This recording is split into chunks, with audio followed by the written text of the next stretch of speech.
nukuri warampinduriye amateka yanje, nukuri warampinduriye amateka. Nakuriye mu muryango ukijijwe, ako je sinari bwakizwe, nari ndi wa mupeti nyene yibereye aho nja mu tabi, ibyo byose muzeye ntavyo yamenya, mama ntavyo yamenya. Kazi bakunzi ba Kenanti TV mu biganiro byacu, kaze mu kiganiro cyacu cy'uno munsi turi kumwe na Mr Shine, umuririmvyi w'indirimbo zo kuntaza no gutazira Imana. Kaze Shine. Yo, meze neza, namwe meze fresh. Turashima. Abandi twara dutangura tubabaza kujyana n'ibyo kwakora bishasha, ariko tubere ku izina Mr Shine kubera iki? Mr Shine na utazi Shine cyarico no gukayangana. Nanje nakuze mama mbwira ko nzobuka yangana cyane. Cyanavuga ati cyo kintu nico takara cyamvuga ati reka nanje ntwe Mr Shine nyene. Mr Shine. Ni byiza gose. Ego ducishirize ko rero tude aka aririmbo gatoyi ka uducishirize ko kugira ngo abakekeranya ko atari wewe bashira amanga. Nukuri warampinduriye amateka yanje, nukuri warampinduriye amateka.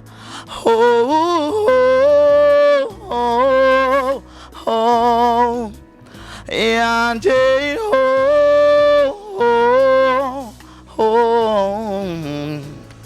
Merci. Akarimba kitwa gute kutakaza? Abayita amateka. Amateka. Ego iri kuri account yanje wandika amateka by Mr Shine tuyibona. Ego.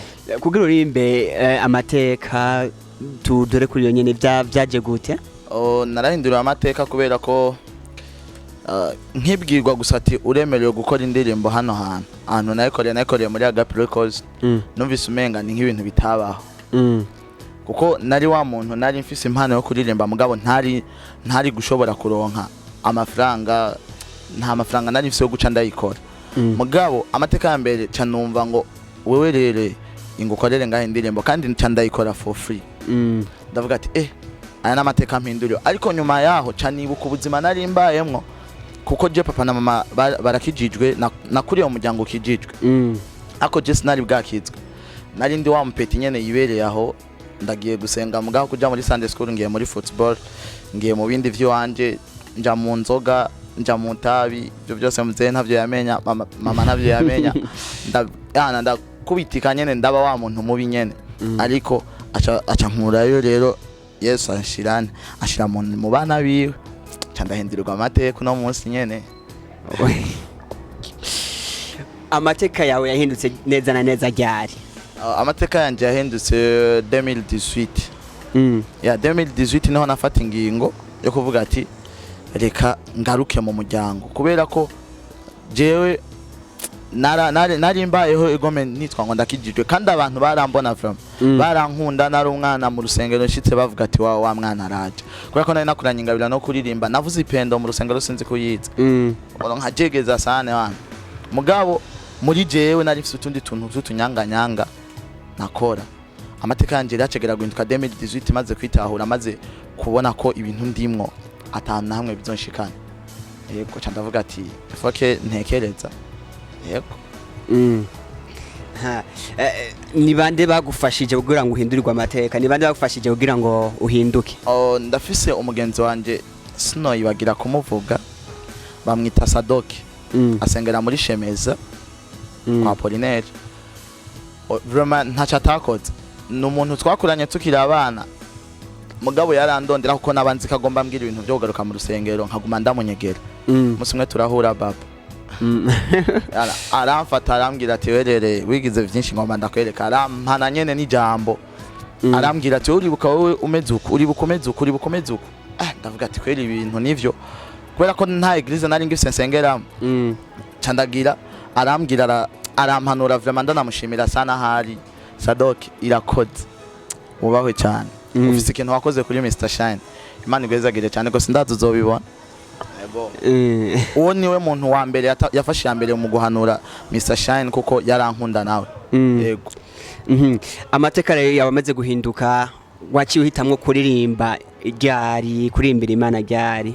Okay, jewe amateka yanjye atarahinduka yarahindutse naraja kuri stage nkaririmba nari nsanzwe nguma ndirimba nyene muga ndi wa muntu adakonje kandi ntabire rero mugabo amaze guhinduka ahubwo naciye mpura n'undi muntu aca anyereka ahubwo kungene noja mu maband muri ajya ama club akora ku giti cyabo yego turahurira muri crew ndagira band yo anje yitwa Gift from God Team nabo baca baramfasha kumba hafi bangarukana muri ya moto niko guca ngaruka rero kumva nyene ko nosubira kuririmba ndasubira ndafata kumva no hagarara imbere y'abantu ubundi bwo nari ngeze ku level yaho nshitse imbere y'abantu numva amasoni mugabo haragera igihe ibyo birahera ntangura kuririmba nyene numva nyene shigikiwe kubera ko Kristo yari yamaze kuba muri jewe ntangura nyene kumva ndabikora bikunda ico gihe novuga ko sikera cyane 2019 mu mpera niho naciye mpura no muntu acaramfasha ashikana muri Agape Records ashikanyeho turakorana indirimbo imwe twakoranye indirimbo nyinshi mbwa hasohotse imwe acaragira Clovis Pro turahura acarakunda ingene indirimbo acambwira ati Shine ndashobora kugufasha mva ntiho yankugufasha ndavuga ati muvyeyi wari watevye acashira ngaho niko guca ninjira muri studio ca ndakora ubundi bwo je nari nsanzwe nzi ko ndirimba kandi nari naritahuye gusa naburi ingene ndabikora waburi ingene ubikora amateka iki indirimbo yawe ya mbere indirimbo yanje ya mbere yego ikiba amateka imaze gusohoka ikigwa yandi mateka ndibaze iyo ndirimbo isohotse naje ubwanje sinitahura kuko biragoye gutahura ukungene umuntu yo bari karagufasha yo batanasengera mu dinurimbo yo batanemera ivyo wemera ndakivuga muganda ataravye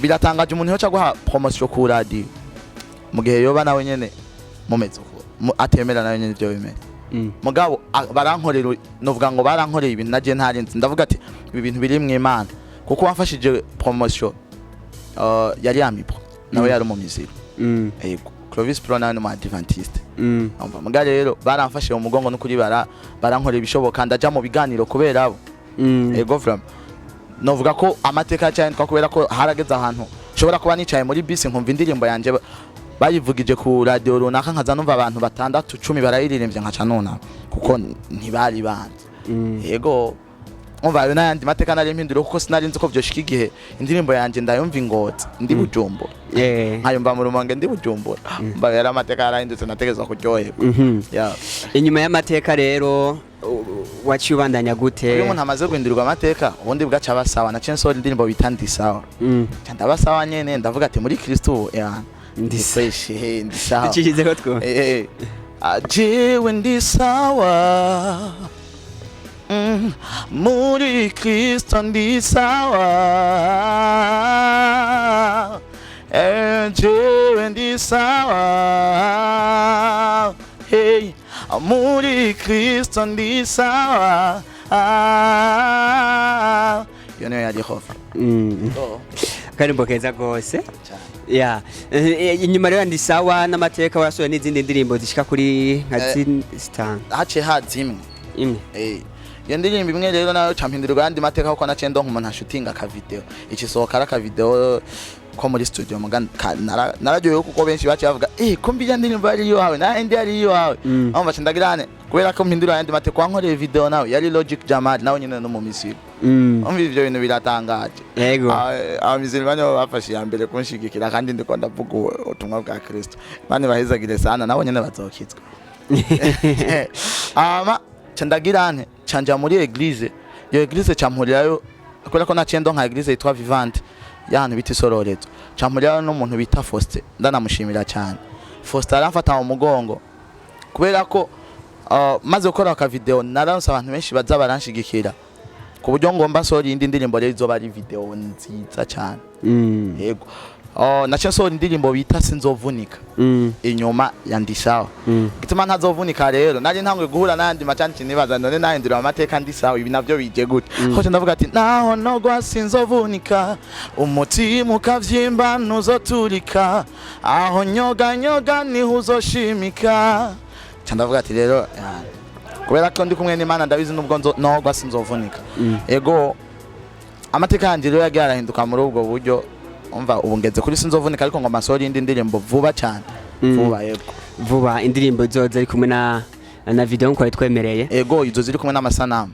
umuntu aribaza mbega uracakura muri Agape Records ndacari kumwe na Agape Records ujya n'umuryango ukomeye cyane nukuri ndanabashimire cyane nukuri Imana ibahezagira nibo bakimfasha mu mugongo nibo bamfasha n'ubu ego ndacari muri Agape family ndumwe muri mu baririmbyi benshi Agape ifasha uko Agape ifasha abaririmbyi imvura benshi cyane kandi urabona ko muri gospel nibo baserukira kandi bazokizwa nabo nyene basange dusigaye turirimba gospel bose ibyo ngoma ndabivuga yego tuvuge tuti umwuga kuririmba je nabigize nk'umwuga kabisa kandi ndamaze kubona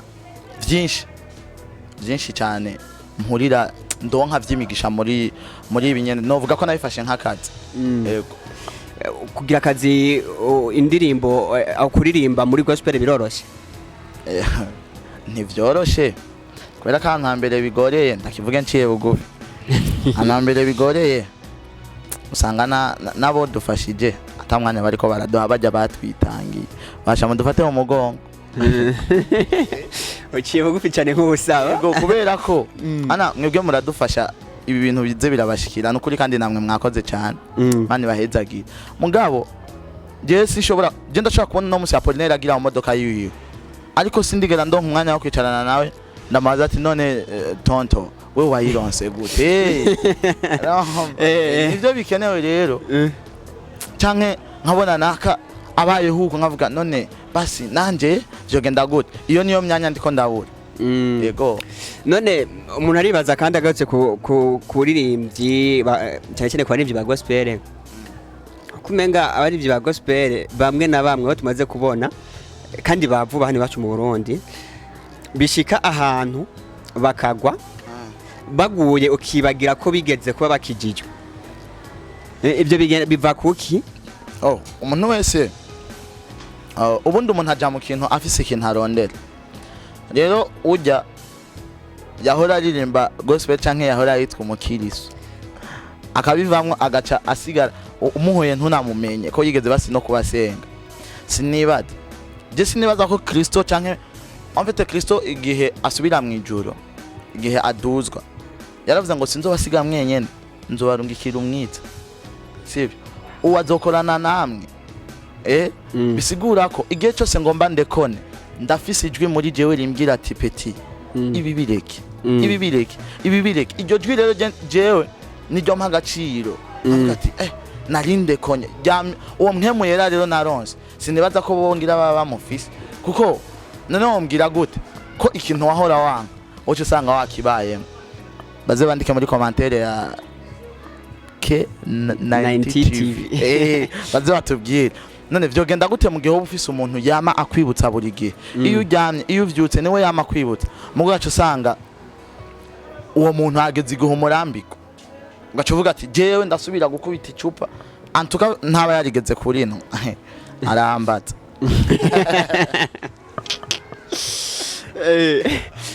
umuntu kandi aribaza ati mbega ubu ukuririmba indirimbo zo kuri Imana ababikora ubwo ntibabironderamo cyane ubustare gusumba gushikiriza message uravye ngene bikorwa cyane cyane ahubwo vyarengeranye hari ababikora barondera ubustare hari ababikora ni bimwe navuga turashaka kuba turiko turagenda dufise inzira twese twitwa ngo dushaka gushika mu Nyakabiga mugo ugasanga mwavuga ati je hamwe noca mu Bwiza niho hoba hafi undi ugasanga uvuga ati je hamwe noca mu Kigobe niho hoba hafi rero muri ico gihe usanga bigoye jewe nk'ubu sinovuga ko noba umustar gusomba yaho message notanga ahubwo shaka ijya message nzotanga abari izongira umustar mpagaciro message gusomba ico kintu cyose je covuga ngo ndabaho umustar ndagizene ivyo je nani byo mpagaciro ariko niyo natanga message yanje ukayakira neza uzondondera umbwira ati nukure